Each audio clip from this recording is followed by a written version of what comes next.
menghubungi Pak Irfan. Pak Irfan email saya di kampus, tapi secara pengetahuan dan gagasan ya jauh di atas, karena makanya cepat tua kelihatan. Oke, nah kemudian saya diminta untuk ngobrol lah dengan teman-teman, kita lebih banyak sharing aja, biar tak terlalu kaget. Boleh tuh pegang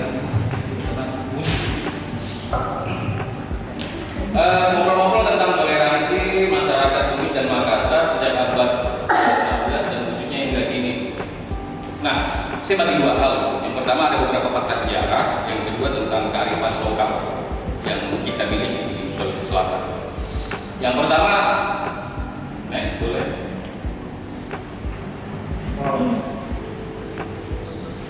Ya, next lagi. Nah, Makassar abad 16 dengan abad 17.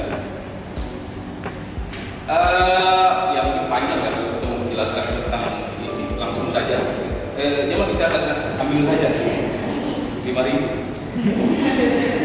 Iya lah, sekarang daring gratis. Pas tengah.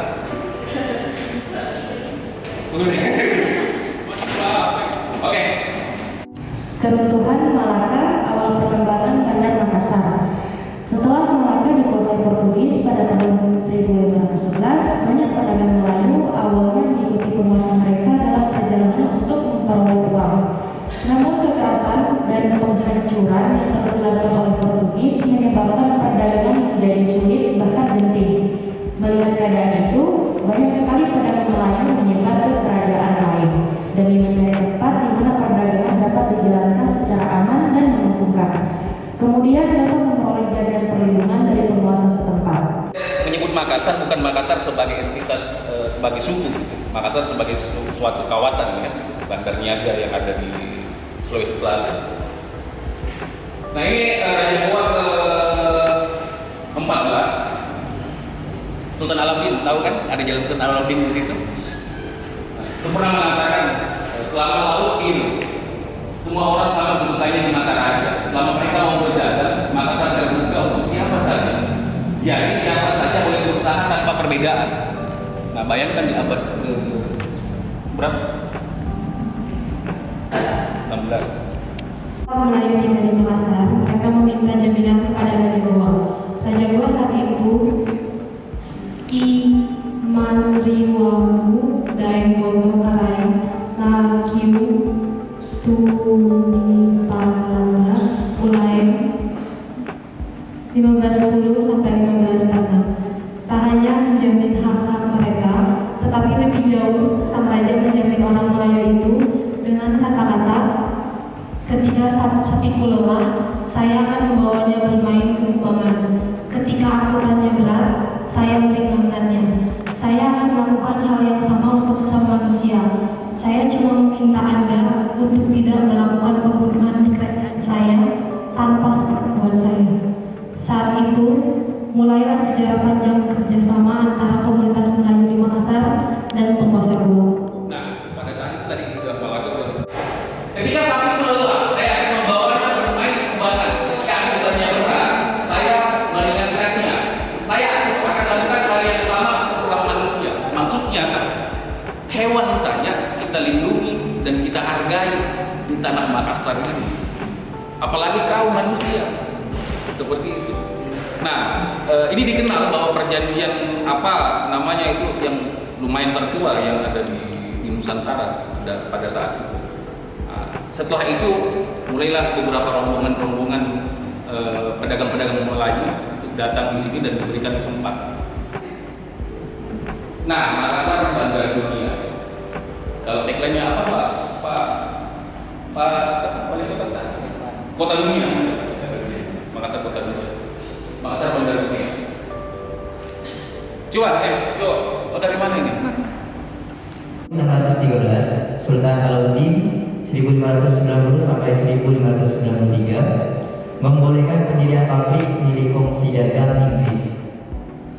Jasa-jasa Karaeng Patingaloang yang sebagai penghubungi kerajaan Goa pandai menjalankan diplomasi dan hubungan persahabatan dengan raja-raja dan pembesar-pembesar serta orang-orang terkemuka di luar negeri, seperti dengan Raja Inggris, Raja Castilla, Castilla dan di Spanyol, dan Mufti Besar Arabia, Raja Portugis dengan Gubernur Spanyol di Manila, dan pos dagang di Makassar. Jadi pada saat itu sejajar dengan kerajaan besar di Eropa. Makanya dia membangun diplomasi, hubungan baik dengan beberapa kerajaan-kerajaan Eropa, termasuk Portugis. Makanya benteng yang kalian lihat, sekarang udah anggrek benteng-benteng yang pada saat itu yang masih tanah liat, kemudian atas bantuan orang Portugis, kemudian disulap jadi kayak bentuk kastil-kastil yang berada di Eropa. Nah, untuk menghormati orang-orang yang datang, diberikan kebebasan untuk membangun tempat ibadah.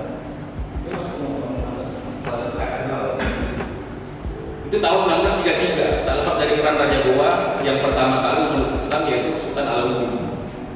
Jadi kongsi-kongsi dagang Portugis itu diberikan kebebasan untuk membangun rumah-rumah ibadah di Makassar pada saat itu. Next, nah bukan hanya itu, terus pembangunan rumah ibadah pada saat Raja Goa Tumijalo 1565 memberikan fasilitas tempat ibadah. Maksudnya kalau saya misalnya kalau saya lewat ke depan itu selalu saya jaga. Tiba-tiba ada orang lewat tanpa seperti itu. Kadang kan begitu kan? Nasional. Maksudnya iya ada silang gitu. Nah, makanya kan kalau anak di Jawa, di Jogja, Jakarta, kalau ada misalnya ya udah urusanmu kan biasanya gitu.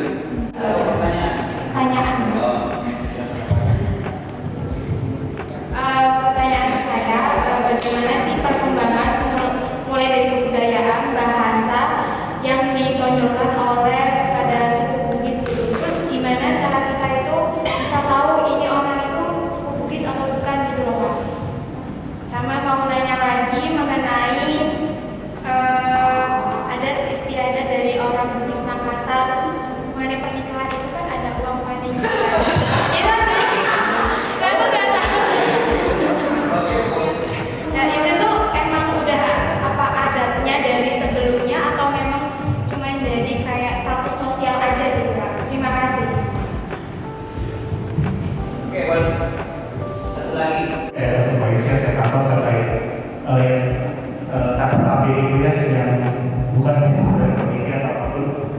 Saya seperti singgung juga sama Wildan kalau suku Bugis itu menjunjung toleransi dan sebagainya itu. Cuma mohon maaf sama saya istri sudah merasakan itu karena contoh kecil usia makan contoh itu ada anak kecil kemudian kita saya nggak merasa risih dengan hal itu. Tapi yang saya merasa terganggu ketika dia menendang kaki saya ketika saya memberikan uang. Dan itu shock karena saya pun merasakan di Jakarta atau di lokasi tidak sampai ya saya ekstrim gitu. Kenapa? Ada istilah kembali di sini. Ya. Jadi yang mau saya tanya suku Bugis mana yang tadi kalau kita maksud? Karena saya tidak merasakan Sisi kita menggeluh-geluhkan suatu prinsip kebudayaannya, tapi di sisi lain ada hal-hal yang paradoks yang kita temukan. Oke, silakan Pak Wildan. Dan itu lagi. Saya sebenarnya baru mau masuk ke sana ya. Kita kan bicara kearifan. Nah, bicara tentang manusia dan orang hari ini itu belum tentu semua merepresentatif atau mewakili atau mewarisi. Nah, ini kita berbicara tentang nilai luhur. Memang di satu sisi seperti sama mirisnya, saya merinding. Sama ada kapit di sini. Kalau dulu saya hanya mendengar, saya ini kita bertanya di sini. Nah, itulah kenapa kita menggagas senjata dari kaki kita. Nah, segitu. Itulah diskusi. Makanya kita agak relate saya dengan Kak Afi kadang ngobrol tentang sejarah dan budaya dengan Pak Ivan paling tinggi dan tanya. Karena kita terlalu sibuk, asik dan terjebak di hal-hal visual tentang kebudayaan. Hari kebudayaan yang hanya dimaknai dengan pakai baju bodoh, pakai songkok Bugis seperti itu. Udah bilang oh berbudaya. Tapi kalau jalan di depan nggak ada tabihnya gitu. Toh hanya visual. Nah jangankan yang sini kita terjebak di situ. Kita terjebak di wilayah-wilayah artefak, bukan sistem nilai. Kita terjebak di wilayah-wilayah visual. Kau kira pakai baju bodoh, pakai platondo atau apa udah lama kau sebagai orang yang berbudaya, tapi menunggu. Makanya kayak saya pernah waktu ke mana pesta masuk di Jakarta, salah satu kampus. Kemudian waktu kita mementaskan sebuah pertunjukan, salah satu kampus protes dari sini, dari keluarga kita juga, maksud kampus yang berbeda. Wah, kau tidak membawa cerita-cerita atau spirit yang tidak Makassar gitu ya, kayak tidak ada, karena ya mereka kemana-mana kan pakai topi, songkok Bugis, pakai jalan bergaul dengan orang, sedangkan kita kan gaya-gaya begini. Pas ada setelah pertunjukan dia protes, bilang tidak ada nuansa Sulawesinya atau apa. Nah, yang saya tangkap adalah, oh dia mau bicara gitu. Udah terakhir saya bilang, kau berbicara tentang apa, simbol gitu. Justru karena kalau kau pakai topi songkok Bugis, kau sudah justru mengeksklusifkan diri dan susah masuk ke ranah lingkaran-lingkaran orang-orang di luar Sulawesi kita. Sebentar setelah pulang dari sholat, kita makan bareng dan kita sholat. Terima kasih. Atau ada musik cukup untuk ini? Oh, saya kasih Aisyah. Oke, ada mau pakai?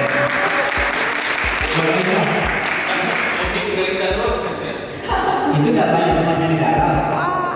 Ada. Oh itu persentasenya kita. Kau harus subscribe. Oke, makasih. Oke, buat Aisyah. Kalau banyak isinya dibagi-bagi.